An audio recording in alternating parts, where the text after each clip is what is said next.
We know what everyone gets paid in college football. Is it too much? I'm here to tell you that it's not.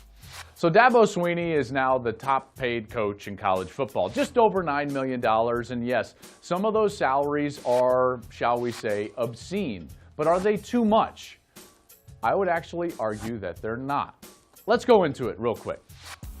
As USA Today put out there, all these coaches are getting paid north of $5 and $6 and $7 million a year. And that is a lot of money. And I'm not here to tell you that it's not. I am here to tell you that if you're hiring that person for that job, is that about what their value is? I would argue that that is correct.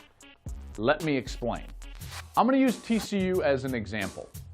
Gary Patterson's value to TCU, a head coach's value to the university. Can you quantify it? I think that you can.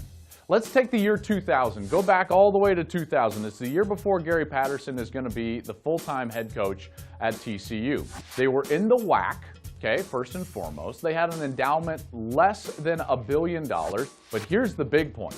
They had an acceptance rate of applications of 76%. So what happens? When the U.S. News and World Report comes out, the academic standing of your university is not going to be in the top 100 in the world, which is fine, if that's fine with you as a president. But what if you want more? The front porch of your university is the football program. The face of the football program is the head coach. Gary Patterson became the head coach in 2001. He became very successful. They moved from the WAC to the Mountain West and then ultimately into the Big 12 Conference. When they were in the Mountain West, they went to and won the Rose Bowl game. I was actually at the game. It was quite impressive. I would argue that that game single-handedly catapulted the status of the academic side of the university, and the numbers bear this out. Today, if you look at TCU's acceptance rate of all the applications that they get, it's about 40%. That's down from 76%. Well, last year, guess who was in the top 100 in the U.S. News and World Report, top 100 universities? TCU. They were number 97. Their endowment in 2000 was just over $900 million. Today, it is just under $2 billion. Doubled in that time frame. So if Gary Patterson makes $5, $6, $7 million a year, is he still a bargain for TCU? I would argue that he is. And Dabo Swinney might be a bargain for Clemson as well. If you're looking for where the inequities happen in this whole charade with college football players, coaches, and coaches' salaries, I would argue that the inequity is not in the value of the contract versus the scholarship.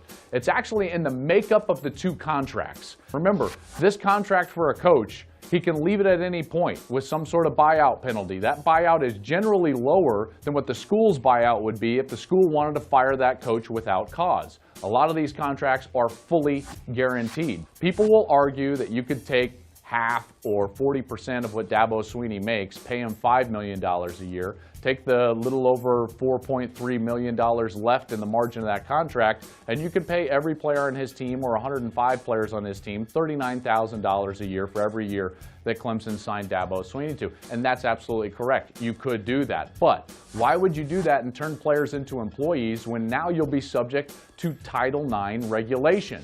The $39,000 would be great for players. What would be better is their name, image, and likeness. If we can figure out name, image, and likeness, at least we can start to bridge the gap of inequities between the two contracts. Now what you have is an opportunity to maintain the Olympic sports. You get Katie Ledecky and Simone Biles into college athletics. You're going to increase the visibility of those sports, and you're going to allow football players and basketball players, the few that have value outside of their school and their school's brand, the opportunity and avenue to go monetize those skill sets. So, in conclusion, do coaches get paid a lot of money? Yes.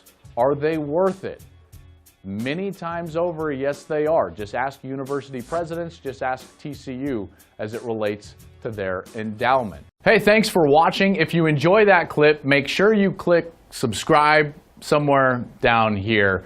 From game highlights to exclusive interviews and rankings, we've got everything you need as a college football fan right here, College Football on Fox.